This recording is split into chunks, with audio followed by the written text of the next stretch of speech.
So our next point is alpha testing and beta testing. So first is alpha testing.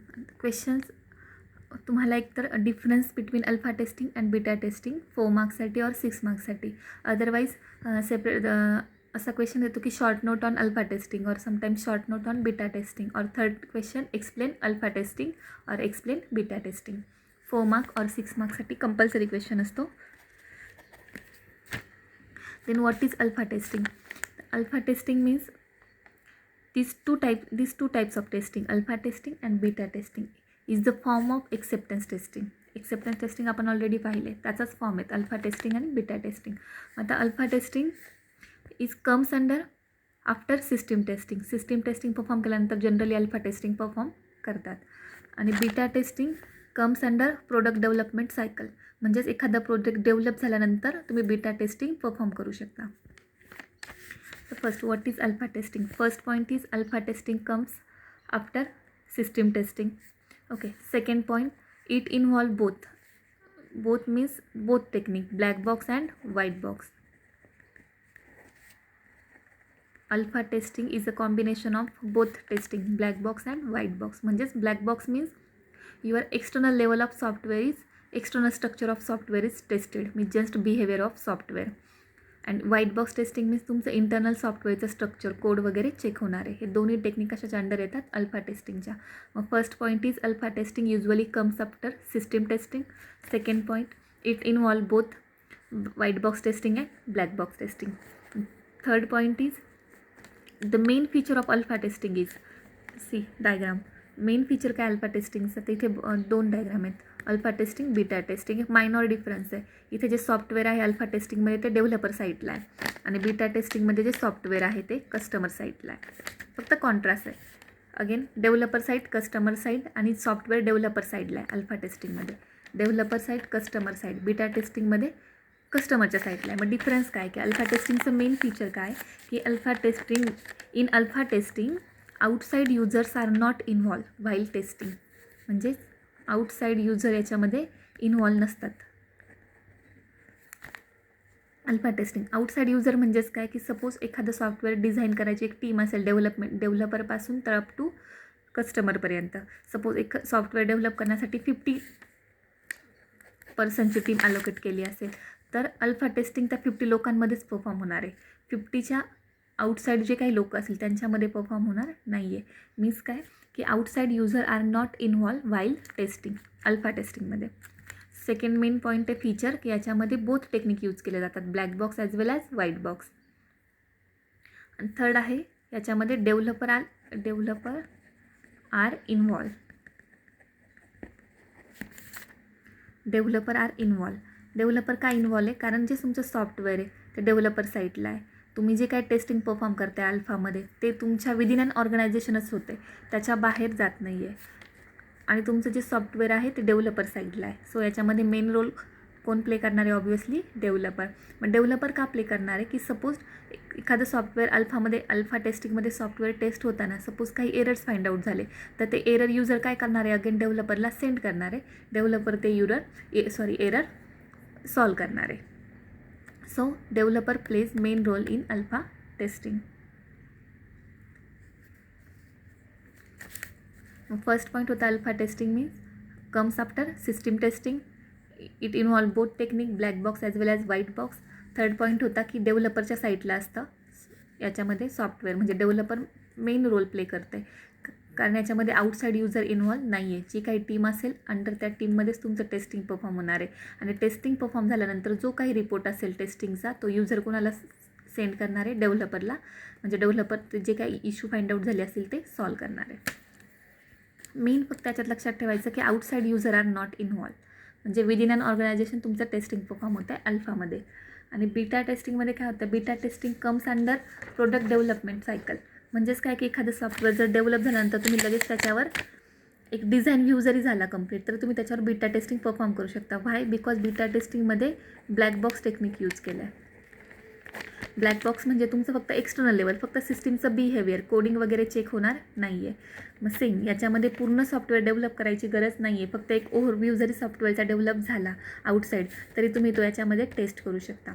मग beta testing is comes after product development cycle. म्हणजे product development cycle complete झाल्यानंतर तुम्ही beta testing perform करू शकता. First point. Second point, यालाच काय म्हणतो आपण external level testing. Why? Because black box technique is use in beta testing. So त्याला एक्सटर्नल लेवल टेस्टिंग पण म्हणतात. आता याच्यामध्ये एक मेन डिफरन्स काय की इथे पहा, सॉफ्टवेअर कस्टमरच्या साईडला आहे. म्हणजेच याच्यामध्ये obviously customer play important role in beta testing. म्हणजेच काय होणार, याच्यामध्ये जेव्हा तुमचं सॉफ्टवेअर डेव्हलपर डिझाईन करेल ते सॉफ्टवेअर कस्टमरकडे हँडओव्हर केलं जाणार आहे. कस्टमरकडे म्हणजेच एक पर्टिक्युलर सिलेक्टेड ग्रुप असेल कस्टमरचा की जे ते सॉफ्टवेअर यूज करणार आहे. Suppose library management system software आपण बनवलं डेव्हलपरने, तर ऑब्व्हियसली यूज कुणाला होणार आहे, ते स्टुडंट्सला.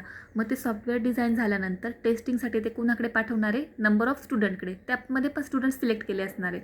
त्या स्टुडंटकडे ते सॉफ्टवेअर टेस्टिंगसाठी पाठवणार आहे. म्हणजेच याच्यामध्ये आउटसाईड युजर इन्व्हॉल्व होतं आहे.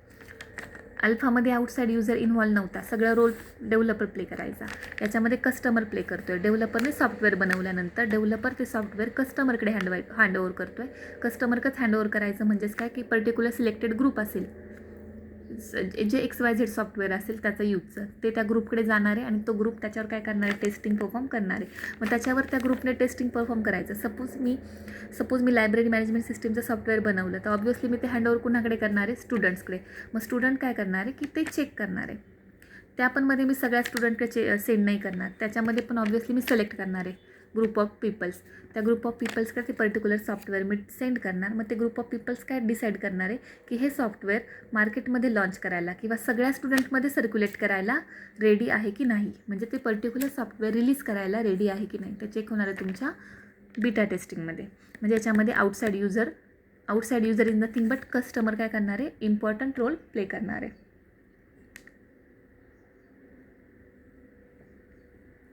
किंवा बीटा टेस्टला तुम्ही एक व्हॅलिडेशन टेस्टिंग पण म्हणू शकता. बिकॉज ते काय करतं की जस्ट चेक करतं की तुमचं सॉफ्टवेअर रेडी आहे की नाही कस्टमरला रिलीज करायला.